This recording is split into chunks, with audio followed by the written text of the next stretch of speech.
Welcome back to my channel, Down and Dirty Yogi. I am G, your Down and Dirty Yogi. Do any of you have dating theories? You know, like those ideas or those things that you do in regards to finding a mate, well, finding the right mate, if that's the sort of thing you're into. I'm going to share some of my failed dating theories with you, and then ultimately what worked for me, and how I ended up in love and babies and all of that. Subscribe to the channel, and I'm going to tell you my secrets. 6, 5, 4, 3, 2, 1. We all have been on dating merry-go-rounds. Like, they have their ups and downs, and sometimes you vomit in the end. But it's supposed to be a ride, this thing that we call life. And I will say I really started dating in my 20s. By the time you're in your 20s, you've kind of had like some go with some things, and it's when you start to focus in on potentially finding somebody that you can have a long-term thing with. Again, if it's your thing. So this is when all of the dating theories start, because it's all trial and error after all. I used to have a type, all right? I used to have a very specific type. It was very superficial. I'm going to say, like like what really drew me to someone were physicalities first. And so, and I don't know if this was a theory or just like you're 20-something and horny, and you think you're looking for love, but maybe you're just looking for a little bit of ass. I'm not judging.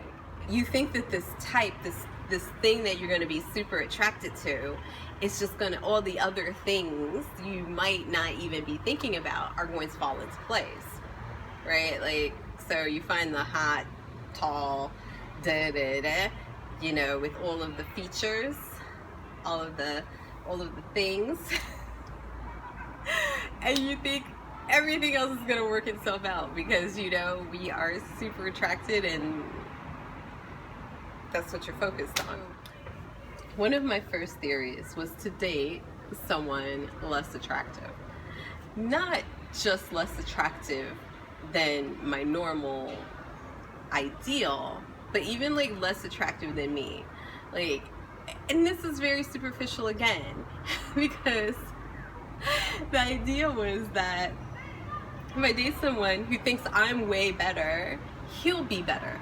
You know, he would be, I don't know, a good boyfriend. Like, that's, you know, and I think it's, we have to speak to, you know, how little girls are brought up to focus on their own physicality so much that, you know, they don't really start to learn how to judge the things that really matter. But again, youth, it's a fun time. I dated this guy who I thought should be happy to have such a cute girlfriend, right? And he wasn't the worst thing in the world, right? He didn't have third eyes and strange, you know, he wasn't a Frankenstein. I don't know, like, whatever. He was the worst boyfriend ever. Like, absolute worst boyfriend. I was so stupid that, and this is key, I was trying to be that, you know, hold him down, hold your man down, you know, do the good girl thing, you know, like, I was in that mode, right? And that is one of those things that they put on, you know, like they put on us as women. You know, a good girl is gonna fight for her man. Not like literally, I ain't fighting no other chicks, I'm just saying, like, fight for him, you know. Do your best for him, right? And what that does is make you make a whole lot of excuses and trials for dudes who don't deserve it. And so I ended up realizing, obviously, that needed to end. Grew up a little more, threw that theory out the window and, you know, started working on new theories. I hadn't given up, right? I was still in the game, but, you know, I needed to find some better players. So I was done the theory of the attractiveness thing, right? So I was trying to focus on new qualities, right? I'm done, you know, I finally let go of the looks thing. I'm focusing now on more important qualities. So, you know, I needed someone, you know, I made a list. That's what they tell you to do. Write down what you want and you'll start to manifest. So I did. I met some guy who was older.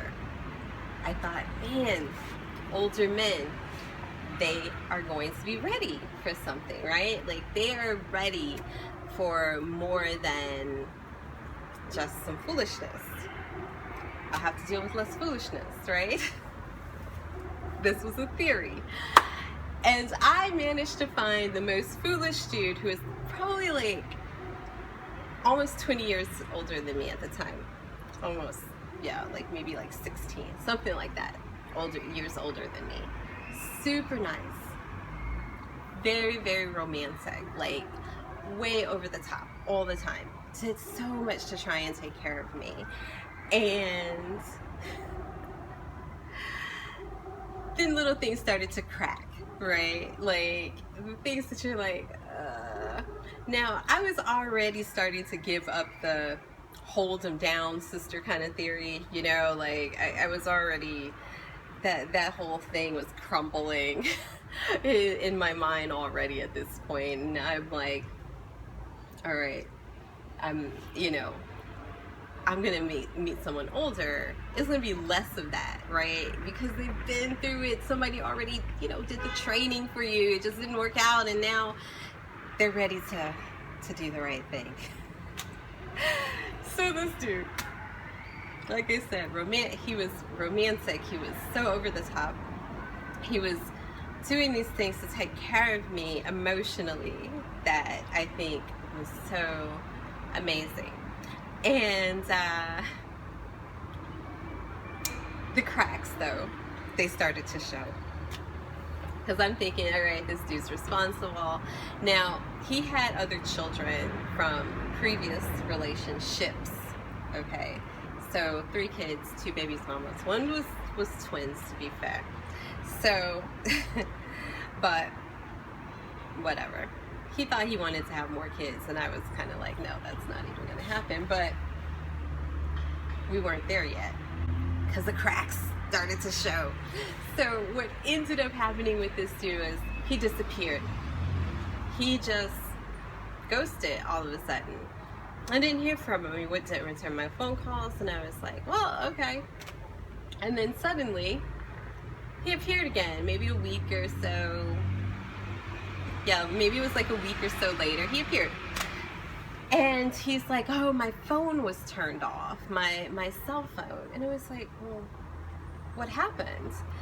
And he's like, well, I'm on the friends and family plan with some people. And if one person doesn't pay, everybody's lines get shut down. And I was like, oh, okay, I didn't know, but all right. Wait a minute. Who are you in a friends and family plan with? Long story short, he was on friends and family plan with his baby mama, and come to find out his apartment was in her name. It was he couldn't drive into the city after like 5 o'clock because he was gonna get a boot or something on his car. It was, too much.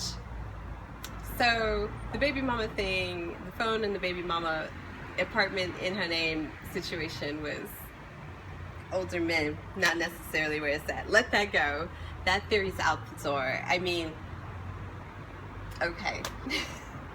I move on, and I just started to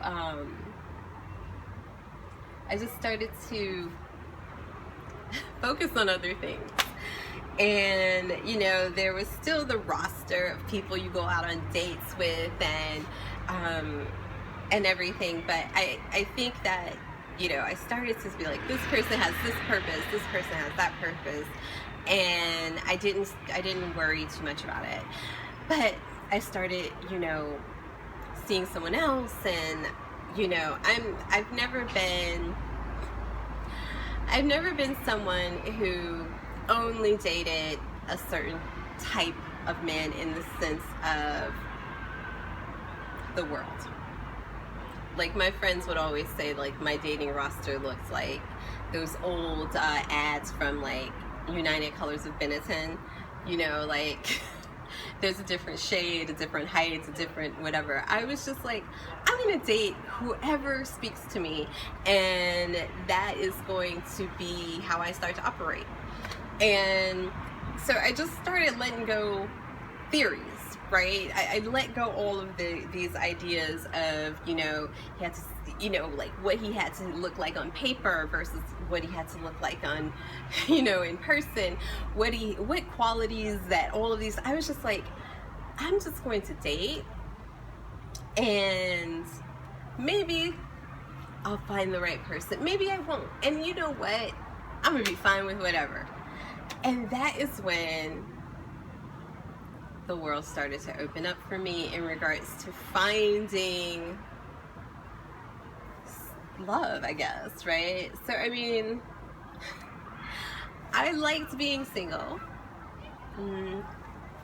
I had fun. So, I had fun. And this openness, this, willingness to go out and meet different people, I was able to have multiple levels of connections. And I mind don't get me twisted, I am not talking about like polyamory. That's not what I'm talking about. I'm just saying I went out and dated who I wanted when I wanted. I didn't, necessarily always had a boyfriend, but I did have, relationships along the way that were much more special to me than how those theories applied to my life. I let go of all the rules that people told me,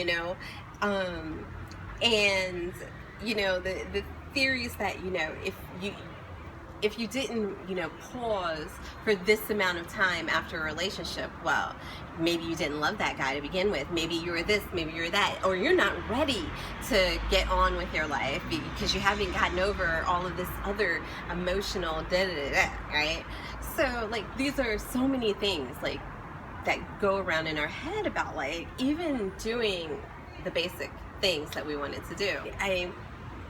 I feel like I have so much more appreciation for that period in my life, and the truth is, the people that I encountered during that period of my life are still people that I'm connected with today and care for, and was able to relate to in different ways. And even though those relationships or friendships didn't necessarily turn into like, that lifelong thing, they still affected me and changed me more so than those things those people that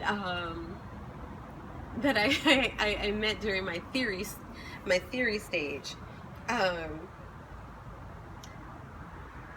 and that's what I feel like is the main thing that changed. Not that I didn't make mistakes, I got married and I didn't choose the right person to marry, right? I let that happen. And when that happens, a lot of times, we start saying, oh no, I'm living my life wrong, because that didn't work out and I made a mistake. And what I have come to realize is that it's just a part of the journey that we are on. And so when I realized that my ex-husband was not necessarily the man for me, I wasn't devastated to leave him, because sometimes we choose the wrong person. And I think it's okay.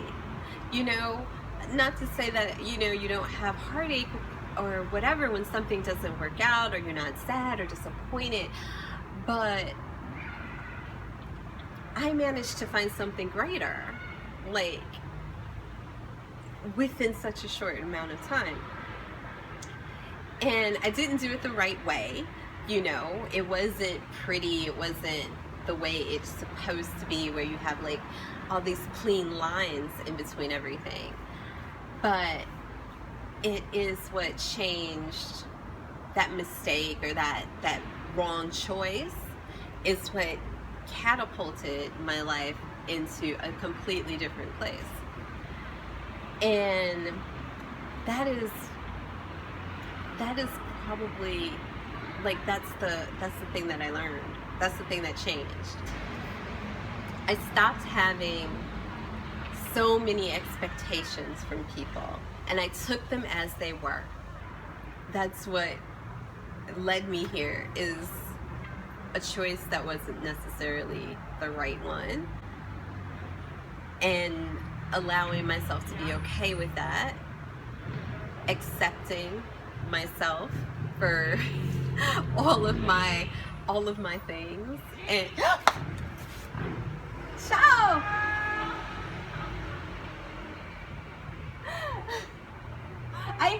I'm fine. Is that my name? Yeah, you know what? WhatsApp me. Let's make plans. Yeah, I'll be here. Ciao, Bella. But that's what really ended up mattering, you know, like letting go of all of my expectations, and like just living with all of the mistakes and all of the, you know, whatever, and still being joyful and happy, because it's not the end until it's the end, right? I don't want to talk about the world right now, but it's not the end yet. Today, it's not the end. So subscribe to my channel. I'll be dropping knowledge here and saying some crazy shit that pisses people off. So come on, subscribe to the channel. Leave me comments. Tell me what you think. And I look forward to talking to you again. Ciao, ciao for now.